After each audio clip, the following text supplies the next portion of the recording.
അതായത് കെ രമയുടെ കാര്യം സൂചിപ്പിക്കുമ്പോൾ തന്നെ കഴിഞ്ഞ ദിവസം എറണാകുളത്തെ ഒരു വനിതാ നേതാവുമായി ബന്ധപ്പെട്ട് ചില വിവാദങ്ങൾ ഉണ്ടാവുകയും ഒരു മാധ്യമം, ഒരു പത്രം ഇത് സംബന്ധിച്ചൊരു വാർത്ത പ്രസിദ്ധീകരിച്ചു. തുടർന്ന് എറണാകുളത്തെ ഒരു വനിതാ നേതാവ് ഇത് സംബന്ധിച്ചൊരു പരാതി നൽകി. ആ പരാതി നൽകി തൊട്ടടുത്ത നിമിഷം രണ്ടുപേരുടെ വീടുകളിൽ റെയ്ഡ് നടത്തുന്നു, ഒരാളെ അറസ്റ്റ് ചെയ്യുകയും ചെയ്തു.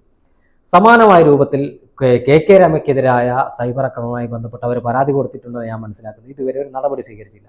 കോൺഗ്രസിന്റെ വനിതാ നേതാക്കളായ ഉമാ തോമസിനെതിരെ, ഷാനിമോൾ ഉസ്മാനെതിരെയൊക്കെ നിരന്തരം സൈബർ ആക്രമണം നടത്തിയ പല കേസുകളും അവരും പരാതി കൊടുത്തിട്ട് നടപടി സ്വീകരിച്ചില്ല. പക്ഷേ എറണാകുളത്തെ വനിതാ നേതാവിന്റെ പരാതിയിൽ പ്രത്യേക അന്വേഷണ സംഘത്തിനെ നിയോഗിക്കുകയും അറസ്റ്റ് ഉൾപ്പെടെയുള്ള നടപടി സ്വീകരിക്കുകയും ചെയ്തു. എന്തുകൊണ്ടായിരിക്കും ഈ ഇരട്ട നീതി കേരളത്തിലെ ആഭ്യന്തര വകുപ്പിൽ നിന്നും രാഷ്ട്രീയം നോക്കി ആളുകൾക്ക് ലഭിക്കുന്നത്? അല്ല, അത് CPM നയത്തിന്റെ ഭാഗമാണ്. ഞാൻ നേരത്തെ സൂചിപ്പിച്ചതുപോലെ ആ നയത്തിന് കോടതി എങ്ങനെയാണ് കൈകാര്യം ചെയ്തതെന്ന രീതി നമുക്ക് എല്ലാവർക്കും അറിയുന്നതാണ്. കോടതി ചോദിച്ചൊരു ചോദ്യമുണ്ട്, 3.5 മണിക്കൂർ കൊണ്ട് എങ്ങനെയാണ് അറസ്റ്റ് രേഖപ്പെടുത്തിയെന്ന ചോദ്യം.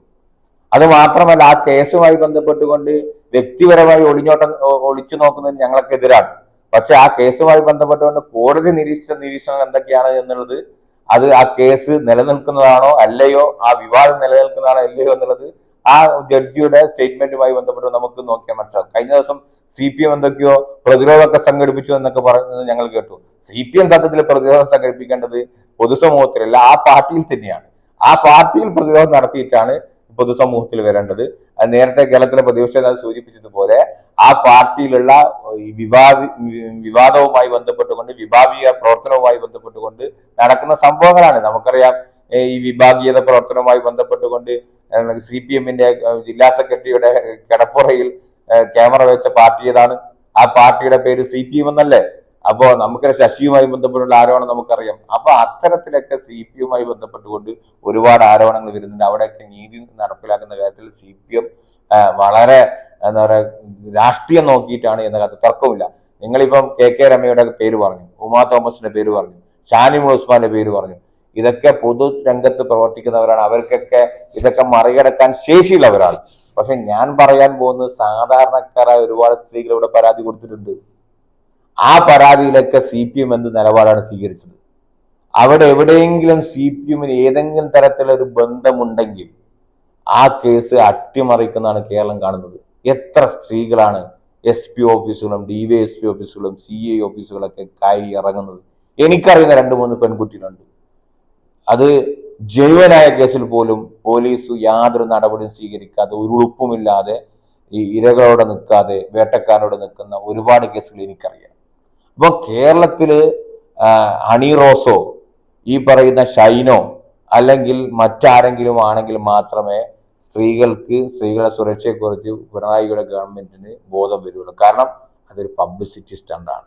ആ പബ്ലിസിറ്റി സ്റ്റണ്ടുമായിട്ട് ബന്ധപ്പെട്ടുകൊണ്ട് കേരളത്തിലെ മുഖ്യമന്ത്രി പിണറായി വിജയൻ നടത്തുന്ന ഈ ഒരു തരികിട ഏർപ്പാട്, ആ തരികിട ഏർപ്പാടിനാണ് കഴിഞ്ഞ ദിവസം എറണാകുളം മജിസ്ട്രേറ്റ് ജില്ലാ കോടതി വലിച്ചു കീറി എറിഞ്ഞത്, മുഖത്ത് കാർക്കിച്ചു തുപ്പുന്ന പോലെ മറുപടി കൊടുത്തത്. അപ്പോ ആ തരത്തിലുള്ളതിന് കോടതി തന്നെ മറുപടി കൊടുക്കുന്നുണ്ട്. CPM-ന്റെ ഈ ഇരട്ട അജണ്ട തന്നെയാണ് കോടതി പോലും ഇപ്പം പുറത്ത് പറഞ്ഞുകൊണ്ടിരിക്കുന്നത്. അത് അധികകാലം വരെ പോകില്ല എന്നുള്ളതാണ് നമുക്ക് മനസ്സിലാക്കാൻ സാധിക്കുന്നത്. യൂത്ത് കോൺഗ്രസ് സംസ്ഥാന അധ്യക്ഷൻ, നേരത്തെ ഉണ്ടായിരുന്ന സംസ്ഥാന അധ്യക്ഷനെതിരെ ഒരു ആരോപണം ഉയർന്നു.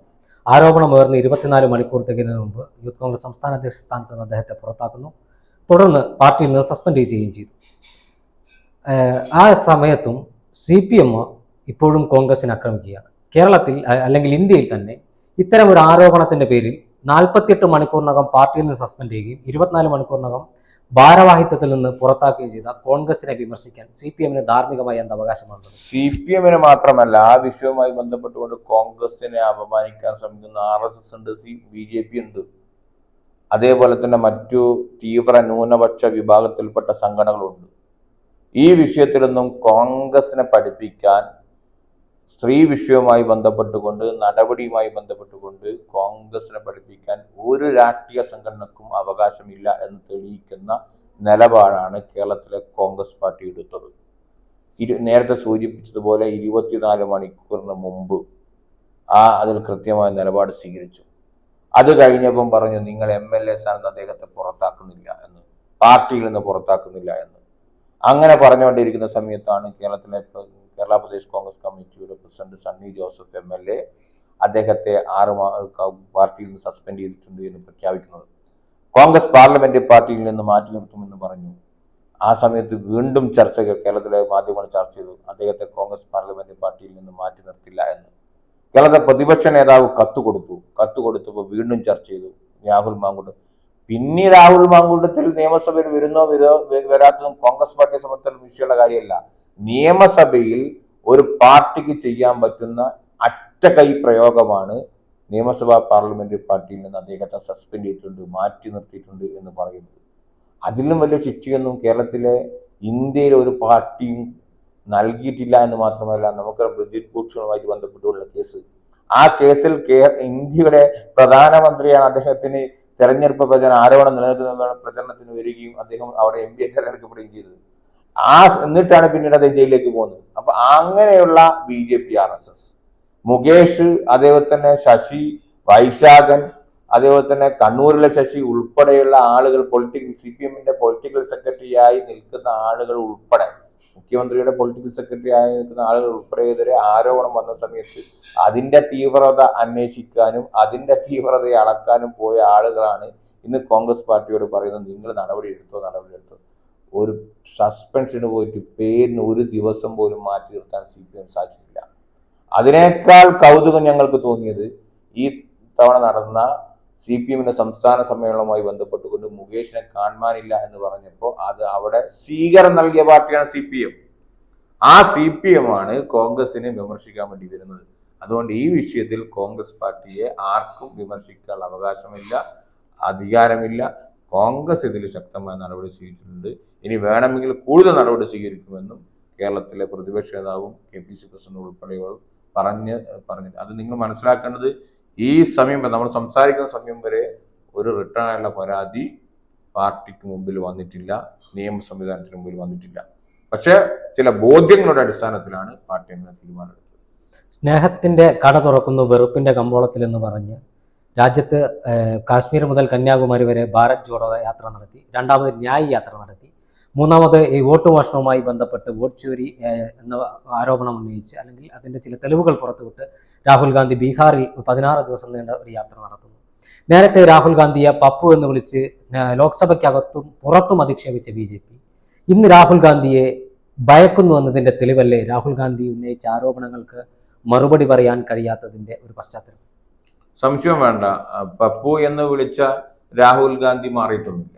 ഇപ്പം പുതിയ ഒരു നിലപാട് സ്വീകരിക്കുന്നത് രാഹുൽ ഗാന്ധി എന്തൊക്കെയോ മാറിയിട്ടുണ്ട്. രാഹുൽ ഗാന്ധിയുടെ നിലപാടിൽ നിന്ന് ഒരു മാറ്റവും വരുത്തിയിട്ടില്ല. രാഹുൽ ഗാന്ധി അദ്ദേഹത്തിന്റെ രാഷ്ട്രീയം തുടങ്ങുന്ന സമയത്ത് അദ്ദേഹം പറഞ്ഞത് ഇന്ത്യൻ ദേശീയ പതാകയാണ് എന്റെ മതം എന്നുള്ളതാണ്. അത് ക്രിസ്റ്റൽ ക്ലിയർ ആണ് അദ്ദേഹത്തിന്റെ സെക്യുലർ ലൈൻ. ആ സെക്യുലർ ലൈനിന് രാഹുൽ ഗാന്ധി മാറിയിട്ടില്ല എന്ന് മാത്രമല്ല, രാഹുൽ ഗാന്ധി ഓരോ ദിവസവും പ്രവർത്തിച്ച് മുന്നോട്ട് പോകുമ്പോൾ അദ്ദേഹം കൃത്യമായി അദ്ദേഹത്തിന്റെ അജണ്ട സെറ്റ് ചെയ്ത് അദ്ദേഹം ഇന്ത്യൻ രാഷ്ട്രീയത്തിന്റെ അജണ്ട സെറ്റ് ചെയ്യുന്ന അവസ്ഥയിലേക്ക് രാഹുൽ ഗാന്ധി വളർന്നുകൊണ്ടിരിക്കുകയാണ്. അത് രാഹുൽ ഗാന്ധിക്ക് കൃത്യമായ നിലപാടുകളുണ്ട്, എല്ലാ വിഷയത്തിലും കൃത്യമായ നിലപാടുള്ള, ലോകത്ത് തന്നെ ഏറ്റവും സവിശേഷനായ ഒരു നേതാവാണ് രാഹുൽ ഗാന്ധി. ആ തരത്തിലേക്ക് അദ്ദേഹം മുന്നോട്ട് പോകുന്നതിന് പലപ്പോഴും ചില ആളുകൾ പറയാറുണ്ട് രാഹുൽ ഗാന്ധി ഇന്ത്യ രാജ്യത്തിന് പറ്റിയ നേതാവല്ല, ന്യൂസിലാൻഡും കാനഡയൊക്കെ പറ്റിയ നേതാവാണെന്നൊക്കെ. അതിൽ നമുക്ക് പറയാനുള്ളത് ഇന്ത്യ രാജ്യത്ത് പറ്റിയ നേതാവ് തന്നെയാണ്. രാഹുൽ ഗാന്ധിയെ സംബന്ധിച്ചിടത്തോളം രാഹുൽ ഗാന്ധിയുടെ നിലപാടുകൾ, രാഹുൽ ഗാന്ധിയുടെ സത്യസന്ധത, രാഹുൽ ഗാന്ധിയുടെ ഇടപെടലുകൾ, രാഹുൽ ഗാന്ധി പുറത്തു കൊണ്ടുവരുന്ന ഓരോ വിഷയങ്ങൾ, അതൊക്കെ കൃത്യമാണ്. അദ്ദേഹം ആദ്യം പറഞ്ഞത് ഈ ഗവൺമെന്റുമായി ബന്ധപ്പെട്ടുകൊണ്ട് ഒരുപാട് ആരോപണം ഉന്നയിച്ചു, റാഫേൽ ആരോപണം ഉന്നയിച്ചു. നിർഭാഗ്യവശാൽ ഇവിടെയുള്ള പരമോന്നത കോടതി പോലും അതിൽ ഇടപെടാൻ സാധിച്ചില്ല. പക്ഷെ പിന്നീട് നമുക്ക് മനസ്സിലായത് ആ വിഷയവുമായി ബന്ധപ്പെട്ടുകൊണ്ട്, റാഫേലുമായി ബന്ധപ്പെട്ട് മറ്റുള്ള ചില ആ രാജ്യത്ത് പല ആരോപണങ്ങൾ നമ്മൾ കണ്ടു.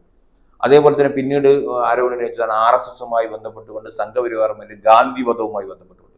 അതിൽ ഇന്നും രാഹുൽ ഗാന്ധി ഉറച്ചു നിൽക്കുകയാണ്. ഇന്ന് അതേ RSS ഇന്ന് നമ്മൾ വിചാരിക്കും തെറ്റിതിരുത്തിയാണെന്നെങ്കിൽ പോലും, പക്ഷേ തെറ്റിതിരുത്തല്ല ചെയ്ത് ഇന്നിന്റെ ഇന്ത്യയിൽ, രാഹുൽ ഗാന്ധിയുടെ ഇന്ത്യയിൽ പിടിച്ചു നിൽക്കണമെങ്കിൽ ഗാന്ധി അംഗീകരിക്കണം എന്നുള്ളത് കൊണ്ടാണ് RSSന്റെ ചാലക് ഇന്ന് ഗാന്ധി ഇന്ത്യൻ സ്വാതന്ത്ര്യ സമരത്തിൽ നടത്തിയ പങ്കിനെ കുറിച്ചൊക്കെ പ്രസംഗിക്കുന്നത് കണ്ടത്. അപ്പോ ആ തരത്തിലേക്ക് ഇന്ത്യൻ രാഷ്ട്രീയത്തെ മാറ്റാൻ രാഹുൽ ഗാന്ധിക്ക് സാധിച്ചു എന്നാണ്. RSSനെ കൊണ്ട് പോലും ചരിത്രത്തിലേക്ക് തിരിച്ചു കൊണ്ടുവരാൻ, ചരിത്രത്തെ തിരുത്താൻ ശ്രമിച്ച RSSനെ ചരിത്രത്തിലേക്ക് തിരിച്ചു വരാൻ രാഹുൽ ഗാന്ധി ഇടപെടൽ സാധിച്ചിട്ടുണ്ട്. അതോടൊപ്പം തന്നെ ഈ വോട്ട് ചോരി ആരോപണവുമായി ബന്ധപ്പെട്ടുകൊണ്ട്, വോട്ട് മോഷണവുമായി ബന്ധപ്പെട്ടുകൊണ്ട് അത് എല്ലാ സംസ്ഥാനങ്ങളും നടക്കുന്നുണ്ട് എന്ന് മാത്രമല്ല അതിന് ഭരിക്കുന്ന പാർട്ടികൾ നേതൃത്വം കൊടുക്കുന്നു എന്നുള്ള ഗുരുതരമായ ആരോപണം ഉന്നയിക്കുകയല്ല ചെയ്തത്. ഒരു പ്രതിപക്ഷ നേതാവ് ആരോപണമല്ല ഉന്നയിച്ചത്, തെളിവ് സഹിതം അദ്ദേഹം പുറത്തു കൊണ്ടുവരും. ഈ സമയം വരെ ഈ പറയുന്ന ഇലക്ഷൻ കമ്മീഷന് അതിന് മറുപടി കൊടുക്കാൻ സാധിക്കില്ല. ഇലക്ഷൻ കമ്മീഷൻ BJPയുടെ വക്താവിന്റെ നിലവാരത്തിനേക്കാൾ താഴ്ന്നു പോകുന്ന അവസ്ഥയിലേക്കാണ് നമുക്ക് കാര്യങ്ങൾ പത്രസമ്മേളനങ്ങൾ ഉൾപ്പെടെയുള്ള കാര്യങ്ങൾ മനസ്സിലാക്കുമ്പോൾ നമുക്ക് കാണാൻ സാധിക്കുന്നത്. ആ തരത്തിലേക്ക് ഒരു ഭരണകൂട സംവിധാനം തകരുന്ന അല്ലെങ്കിൽ സിസ്റ്റം തകരുന്ന ഒരു രീതിയിലേക്ക് ഇന്ത്യ പോകുമ്പോൾ രാഹുൽ ഗാന്ധി എന്ന് പറയുന്ന നേതാവ് തെളിഞ്ഞു വരുന്നു. അദ്ദേഹം പറഞ്ഞ എല്ലാ കാര്യങ്ങളും സത്യമാണെന്ന് ജനങ്ങൾ അംഗീകരിക്കുന്ന തരത്തിലേക്ക് ഈ രാജ്യം മുന്നോട്ട് പോകുന്നു. BJP എല്ലാ വിഷയങ്ങളും ഹിന്ദു മുസ്ലിം എന്ന് ആക്കുമ്പോൾ രാഹുൽ ഗാന്ധി ആ വിഷയങ്ങളെയൊക്കെ ഇന്ത്യൻ ഭരണകൂടവും സാധാരണക്കാരും തമ്മിലുള്ള ഏറ്റുമുട്ടലാക്കി മാറ്റുന്നു, അല്ലെങ്കിൽ മാറ്റാൻ അദ്ദേഹത്തിന് സാധിക്കുന്നു. സാധാരണക്കാരും ഇന്ത്യയിലെ ഭരണകൂടം തമ്മിലുള്ള യുദ്ധമാണ് ഇന്ന് രാഹുൽ ഗാന്ധി നയിച്ചുകൊണ്ടിരിക്കുന്നത്. അവസാനമായി 2026 നിയമസഭാ തെരഞ്ഞെടുപ്പ്, തദ്ദേശ സ്വയംഭരണ സ്ഥാപനങ്ങളിലേക്കുള്ള തെരഞ്ഞെടുപ്പ് നവംബർ അവസാനമോ ഡിസംബർ ആദ്യമോ നടക്കുമെന്നാണ് പ്രതീക്ഷിക്കുന്നത്. കേരളം 2019 മുതൽ നെഹ്റു കുടുംബത്തിന് കൂടി ബന്ധമുള്ളൊരു സംസ്ഥാനമാണ്. നേരത്തെ രാഹുൽ ഗാന്ധി ആണെങ്കിൽ ഇപ്പോൾ പ്രിയങ്ക ഗാന്ധിയാണ്. പക്ഷേ 10 വർഷമായി പ്രതിപക്ഷത്തിരിക്കുന്ന കോൺഗ്രസ് 2026 നിയമസഭാ തെരഞ്ഞെടുപ്പിൽ എന്താണ് പ്രതീക്ഷ വെക്കുന്നത്? എങ്ങനെയായിരിക്കും കോൺഗ്രസിന്റെ ഒരു പ്രതീക്ഷ? കേരളത്തിലെ തദ്ദേശ സ്വയംഭരണ സ്ഥാപനത്തിലെ തെരഞ്ഞെടുപ്പായാലും കേരളത്തിലെ നിയമസഭാ തെരഞ്ഞെടുപ്പായാലും കോൺഗ്രസിനെ സംബന്ധിച്ചിടത്തോളം വലിയ വിജയപ്രതീക്ഷയാണുള്ളത്. അത് വെറുതെ പറയുന്നതല്ല. ഒരു ഭാഗത്ത് 9.5 വർഷക്കാലം ഇടതുപക്ഷ ജനാധിപത്യ മുന്നണി ഭരിച്ചിട്ടും ഇപ്പോഴും അയ്യപ്പ സംഗമവും അതേപോലെ തന്നെ NSSും SNDPയും സാമുദായിക സംഘടനകളെയും വെച്ചുകൊണ്ട് ഞങ്ങൾ മൂന്നാമതൊരു ഭരണം പിടിക്കും എന്ന് പറയുന്ന LDF ഭരണ നേട്ടങ്ങളെക്കുറിച്ച് പറയാൻ അവർക്കൊന്നുമില്ല എന്ന് തെളിയിക്കുന്നതാണ്. അതേപോലെ തദ്ദേശ സ്വയംഭരണ സ്ഥാപനങ്ങളുമായി ബന്ധപ്പെട്ടുകൊണ്ട് അവിടെ ഫണ്ടുകൾ വെട്ടിച്ചുരുക്കി ഇങ്ങനെ തദ്ദേശ സ്വയംഭരണ സ്ഥാപനങ്ങളെ ഞെക്കിക്കൊല്ലാൻ ശ്രമിച്ച ഒരു ഗവൺമെന്റ് കേരള ചരിത്രത്തിൽ ഉണ്ടായിട്ടില്ല. അങ്ങനെ കേരളത്തിലെ തദ്ദേശ സ്വയംഭരണ സ്ഥാപനങ്ങളുമായി ബന്ധപ്പെട്ട് നമുക്ക് സാധാരണക്കാരൻ ഏറ്റവും കൂടുതൽ അടുക്കുന്ന ഒരു ഭരണസമിതിയും സംവിധാനവുമാണ് തദ്ദേശ സ്വയംഭരണ സ്ഥാപനങ്ങൾ. അവർക്ക് ഫണ്ട് വിട്ടുകൊടുക്കാതെ അവർക്ക് കൃത്യമായിട്ട് പ്രൊജക്റ്റുകൾ തയ്യാറാക്കാൻ പറ്റാത്തൊരു സാഹചര്യം ഉണ്ടാക്കി അവരെ പ്രതിസന്ധിയിലാക്കിയ ഒരു ഗവൺമെന്റാണ്. അതോടൊപ്പം തന്നെ അവരുടെ ഫണ്ട് എങ്ങനെയൊക്കെ വകമാറ്റാൻ സാധിക്കും, എങ്ങനെയൊക്കെ അടിച്ചുമാറ്റാൻ സാധിക്കും എന്നുള്ള ഗവേഷണം നടത്തിയ ഒരു ഗവൺമെന്റാണ് ഈ ഗവൺമെന്റ്. നവകേരള സദസ്സുമായി ബന്ധപ്പെട്ടുകൊണ്ട് ഹൈക്കോടതി തന്നെ ഉത്തരവ് പ്രകടിപ്പിക്കേണ്ടി വന്നു. ഭരണസമിതിക്ക് താല്പര്യമില്ലെങ്കിൽ പണം വാങ്ങാനുള്ള അവകാശം നിങ്ങൾക്കില്ല എന്ന് പറഞ്ഞുകൊണ്ട്. ഇപ്പം തന്നെ വികസന സദസ്സുമായി ഗവൺമെന്റ് വരികയാണ്. അവിടെയും തദ്ദേശ സ്വയംഭരണ സ്ഥാപനത്തിൽ നിന്ന് പണം അനുവദിക്കണമെന്നാണ് പറഞ്ഞത്. അപ്പോൾ സാധാരണക്കാരായ ആളുകൾക്ക് പണം കൊടുക്കേണ്ട അല്ലെങ്കിൽ അവിടുത്തെ ജീവൽ പ്രശ്നങ്ങൾ പരിഹരിക്കേണ്ട പണം തങ്ങളുടെ PR വർക്കിന് ഉപയോഗിക്കുന്ന ഒരു ഗവൺമെന്റാണ് കേരളത്തിലെ ഇടതുപക്ഷ ജനാധിപത്യ മുന്നണിയും അതിന് കൂട്ടുനിൽക്കുന്ന ഒരു ഭരണസമിതികളാണ് തദ്ദേശ സ്വയംഭരണ സ്ഥാപനങ്ങളിൽ കൂടുതലുമുള്ളത്. അതുകൊണ്ട് തന്നെ ആ ഗവൺമെന്റിനെതിരായി അതിശക്തമായ ഒരു ജനകീയ വികാരവും വിചാരണയും ഈ തെരഞ്ഞെടുപ്പ് നടത്തും. അത് കോൺഗ്രസിനും UDFനും ഗുണകരമായി വരും എന്ന കാര്യം തർക്കമില്ല. 2026 നിയമസഭാ തെരഞ്ഞെടുപ്പുമായി ബന്ധപ്പെട്ടുകൊണ്ട് ഞാൻ കൃത്യമായി പറയുന്നു, കേരളത്തിൽ വിദ്യാഭ്യാസ വകുപ്പ് മുതൽ ആരോഗ്യ വകുപ്പ് മുതൽ ആഭ്യന്തര വകുപ്പ് മുതൽ റവന്യൂ വകുപ്പ് മുതൽ ഏതൊക്കെ വകുപ്പ് എടുത്ത് പരിശോധിച്ചു കഴിഞ്ഞാലും കൃഷിയുമായി ബന്ധപ്പെട്ടുള്ള വകുപ്പുകൾ പരിശോധിച്ചു കഴിഞ്ഞാൽ ആ വകുപ്പുകളൊക്കെ ആ സിസ്റ്റം തകർന്നു. നമ്മളെ ഹാരിസ് ഡോക്ടർ പറഞ്ഞതുപോലെ സിസ്റ്റം തകർന്നിരിക്കുകയാണ്. ഇടതുപക്ഷത്തിന് അനുകൂലിച്ച ആളുകൾ പോലും ഈ ഭരണം ഒന്ന് മാറിക്കാണമെന്ന് ആഗ്രഹിക്കുന്നു. അതേപോലെ സാധാരണക്കാരായ ജനങ്ങൾ ആഗ്രഹിക്കുന്നു. ആ തരത്തിലേക്ക് കോൺഗ്രസ് ഉയർന്ന് പ്രവർത്തിച്ചു കഴിഞ്ഞാൽ വലിയ വിജയം 2026 തെരഞ്ഞെടുപ്പിൽ കൊണ്ടുവരാൻ സാധിക്കും. അത് കേരളത്തിലെ ജനാധിപത്യത്തിനും അദ്ദേഹത്തിന്റെ മതേതരത്വത്തിനും ഏറ്റവും ഗുണകരമായി ഭവിക്കും എന്നുള്ള കാര്യത്തിൽ